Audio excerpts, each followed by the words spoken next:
El Señor esté con ustedes. Lectura del Santo Evangelio según San Lucas. Un sábado, Jesús fue a comer en casa de uno de los jefes de los fariseos, y estos estaban espiándolo, mirando cómo los convidados escogían los primeros lugares. Les dijo esta parábola: cuando te inviten a un banquete de bodas, no te sientes en el lugar principal, no sea que haya algún otro invitado más importante que tú, y el que los invitó a los dos venga a decirte: déjale el lugar a este, y tengas que ir a ocupar, lleno de vergüenza, el último asiento. Por el contrario, cuando te inviten a ocupar el último lugar, cuando te inviten, ocupa el último lugar, para que cuando venga el que te invitó te diga: amigo, acércate a la cabecera. Entonces te verás honrado en presencia de todos los convidados, porque el que se engrandece a sí mismo será humillado, y el que se humilla será engrandecido. Luego dijo a los que había invitado: cuando des una comida o una cena, no invites a tus amigos, ni a tus hermanos, ni a tus parientes, ni a los vecinos ricos, porque puede ser que ellos te inviten a su vez, y con eso quedarás recompensado. Al contrario, cuando des un banquete, invita a los pobres, a los lisiados, a los cojos y a los ciegos, y así serás dichoso, porque ellos no tienen con qué pagarte, pero ya se te pagará cuando resuciten los justos. Palabra del Señor.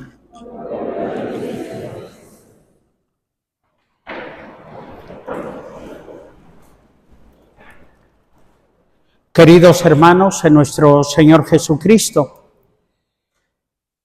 la enseñanza que Jesús nos ofrece en esta parte del Evangelio, en este domingo, se refiere a la humildad. La enseñanza que la primera lectura nos invita diciendo: hijo mío, procede en tu vida con humildad.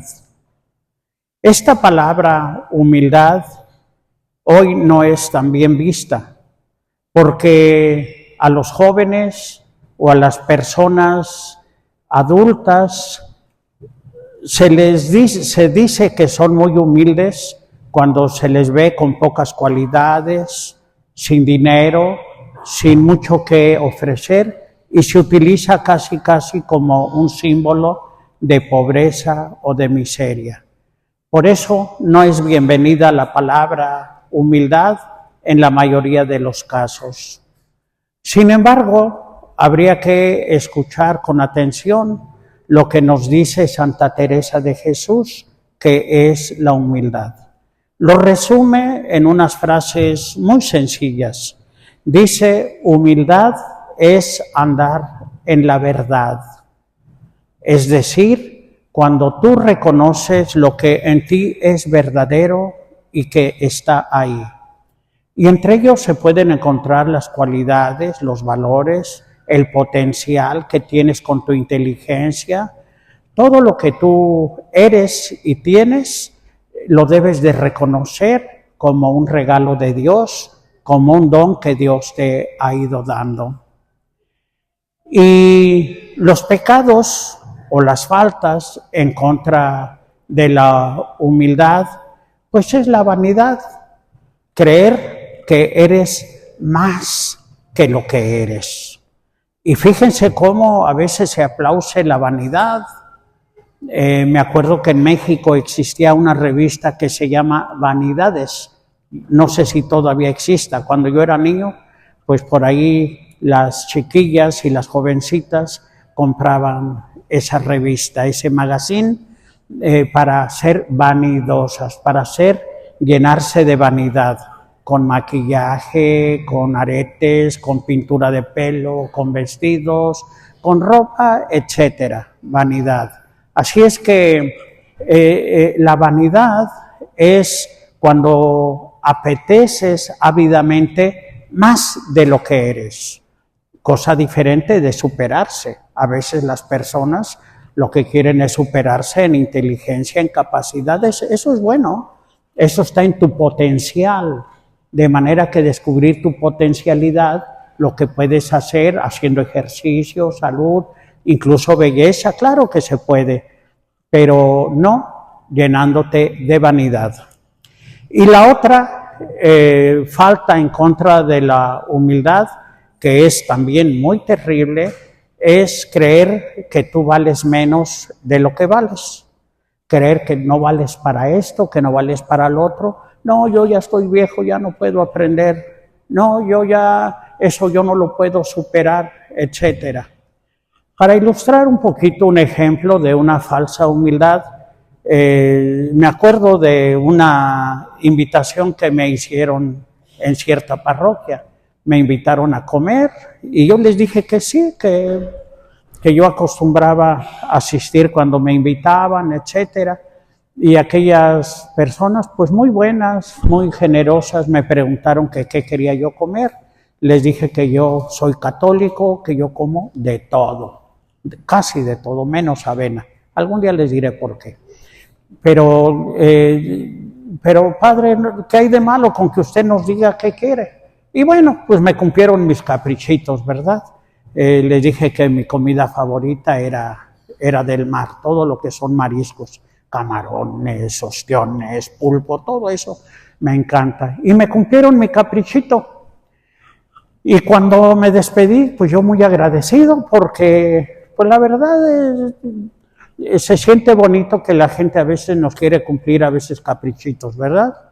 Y entonces le dije, les agradezco de todo corazón esta comida tan espléndida que me han dado. Ay, padre, por favor, puros frijolitos. Le dije, no, sí me gustan los frijoles, pero yo vi camarones, yo vi esto, yo vi lo demás. Puros frijolitos, padre. Creo que el no aceptar que una persona sabe hacer un buen plato de cocina, etcétera, y pensar que no vale, pues es una falta de humildad, de manera que no es bueno eso. Creo que hay que aprender a reconocer nuestras verdades. Y si usted sabe cocinar muy bien los mariscos, etcétera, pues decir, sí, es una receta de mi familia, a todos nos ha gustado. ¿Sabe? Nosotros somos de la orilla del mar y esto se nos da muy bien. De manera que humildad no es minusvalorarte. Humildad es reconocer tu verdad. Pues bien, mis queridos hermanos, de ahí viene la palabra humildad, de la palabra humus. Somos barro, somos lodo, pero no cualquier lodo, no somos cualquier barro. Somos un barro tomado por Dios y moldeado con sus manos, y no solo eso, sino que una vez que fuimos hechos a imagen y semejanza de Dios, también hemos recibido su propio espíritu. El libro del Génesis, después de decirnos esta hermosa metáfora, dice que Dios insufló en él el aliento del Espíritu Santo en nosotros. Somos templos del Espíritu Santo. Pero esto es lo que nos dice la primera lectura. Y en el Evangelio vemos cómo Jesús aprovecha un banquete al que fue invitado, y entonces él observa cómo todos los invitados se abalanzan ávidamente por los primeros lugares. Todos quieren ser más valorados, todos quieren ser, se sienten que ellos son los merecedores de los primeros lugares. Y entonces Jesús, desde retiradito, desde su lugar, les dice, cuídense de no estar aspirando solamente a los primeros lugares, porque te puede llevar una sorpresa. Si te sientas en uno de los primeros lugares, puede ser que después llegue alguien que es más importante que tú y te tengan que quitar ese lugar y te digan, ve a ocupar tu lugar. Y entonces tienes que reconocer con vergüenza que tú no eres de los principales. Esta actitud no solamente se refiere como un acto de educación, porque Jesús no está ni apoyando ni condenando el manual de los buenos modales de Carreño. El Carreño escribió un libro que se llama de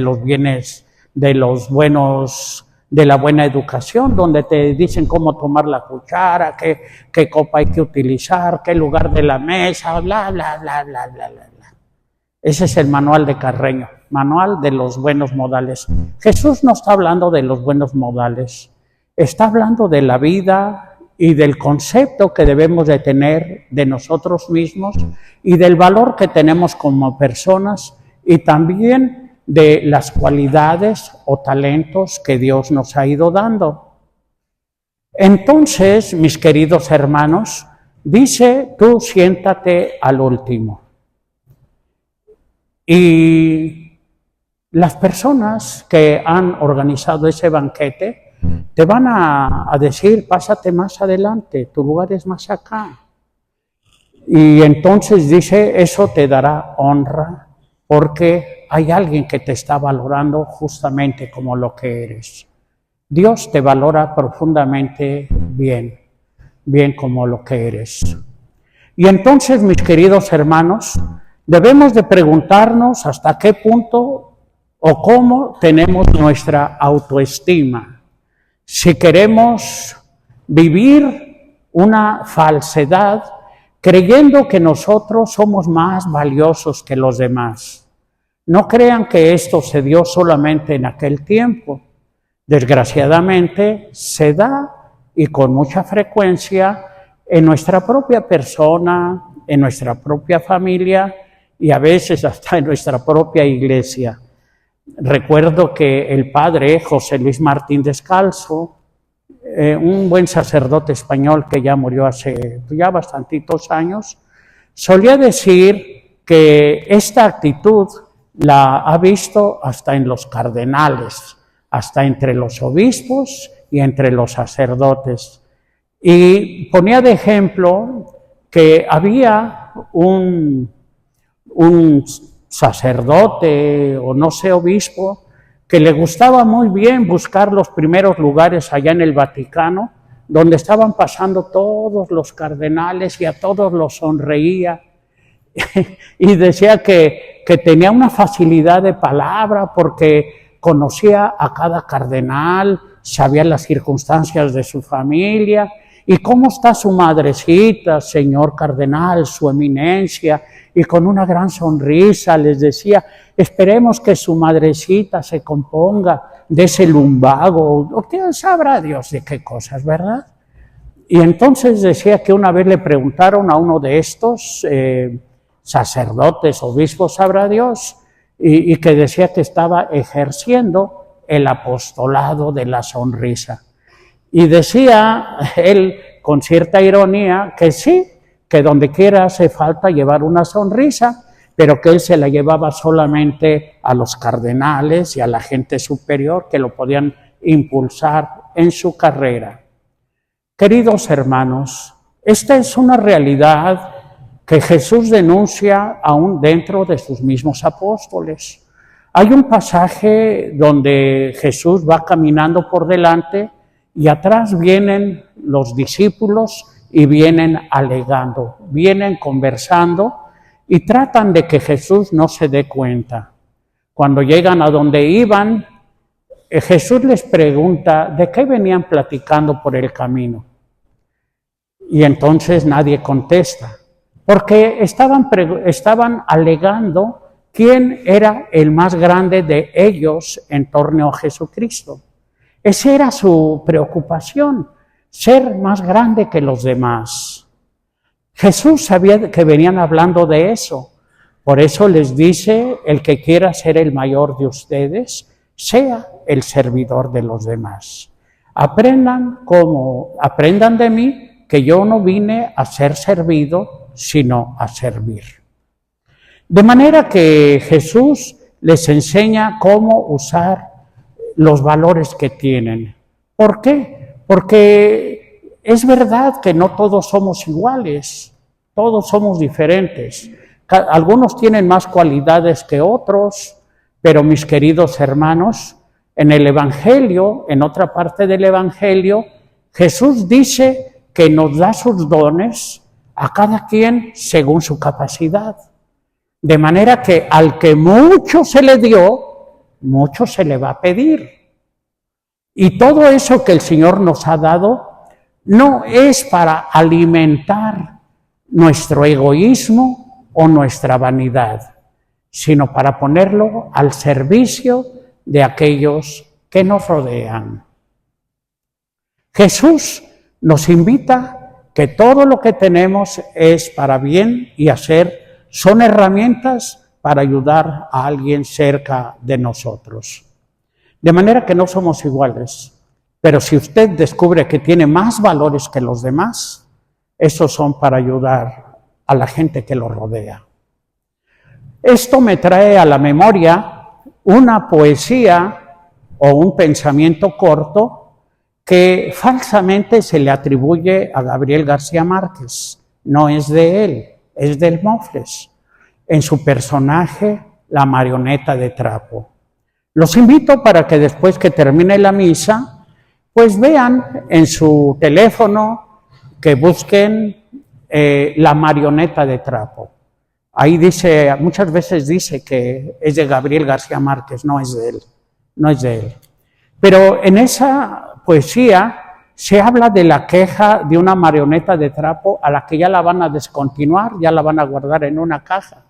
Y entonces se queja ante Dios diciéndole, Dios mío, si por un momento te olvidaras de que yo no soy más que una marioneta de trapo y me dieras un poco de vida, ese poco de vida lo utilizaría para enseñarle a los hombres que nadie tiene derecho a ver a los demás hacia abajo, si no es para ayudarlos a levantarse. Nada más hago cita de esta frase, pero no tiene desperdicio. Ese pensamiento, la marioneta de trapo, tiene grandes enseñanzas, muy hermosas y muy bellas entre estas. De manera que si usted ve que alguien tiene menos valores que usted y usted lo mira hacia abajo, sí tiene derecho a hacerlo, con la única condición de que usted debe apoyarlo. Y es que a veces hay gente, mis queridos hermanos, que andan abatidos, necesitan que alguien les dé una sonrisa. Cerca de usted puede haber alguien caído que necesita que le den unas palabras de aliento.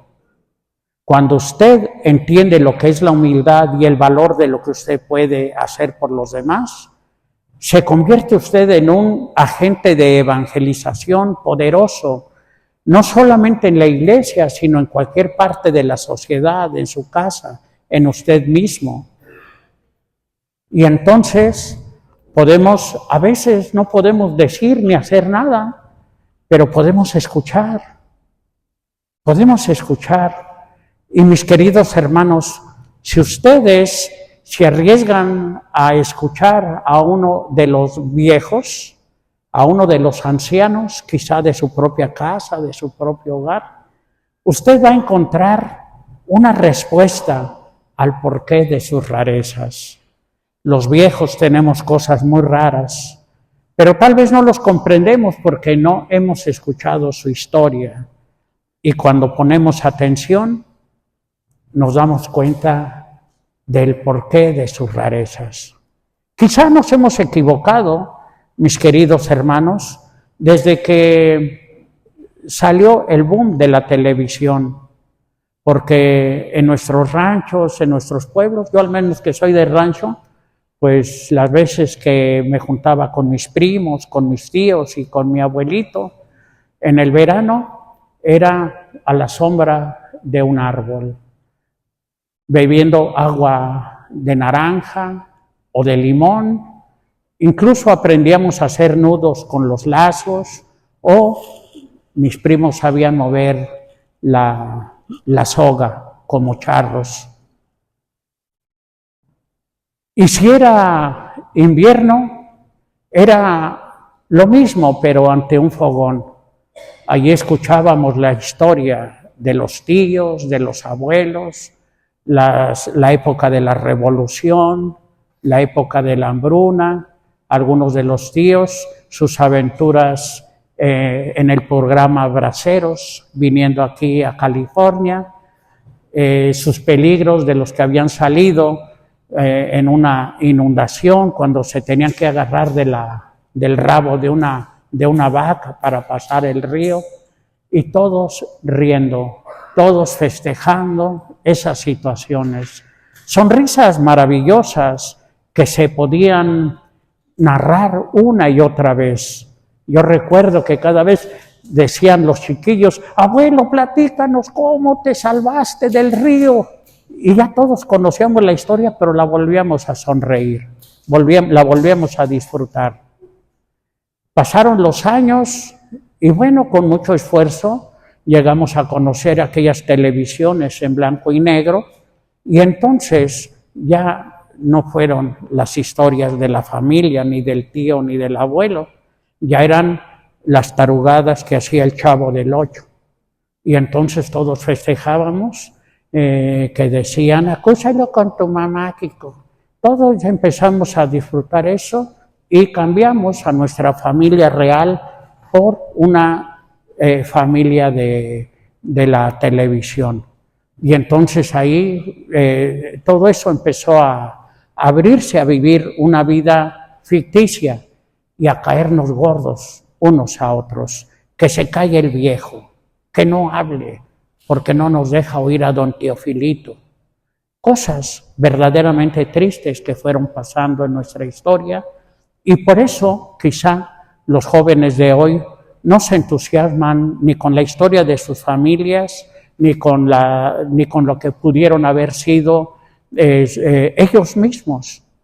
Entonces, mis queridos hermanos, creo que es importante que rechacemos la vanidad, que rechacemos el falso orgullo y que asumamos nuestra historia, nuestros hechos, nuestros padres, nuestras cualidades, nuestros talentos, y que si descubrimos valores, que no estemos esperando aplausos y todo eso, sino que nos pongamos a edificar una familia mejor. En este domingo de la humildad, yo le llamaría así, que el Señor nos conceda la humildad, no solamente en un banquete o en una comida, sino aún en los trabajos, en los esfuerzos, en las tareas que siempre tengamos, estar para ayudar a los demás.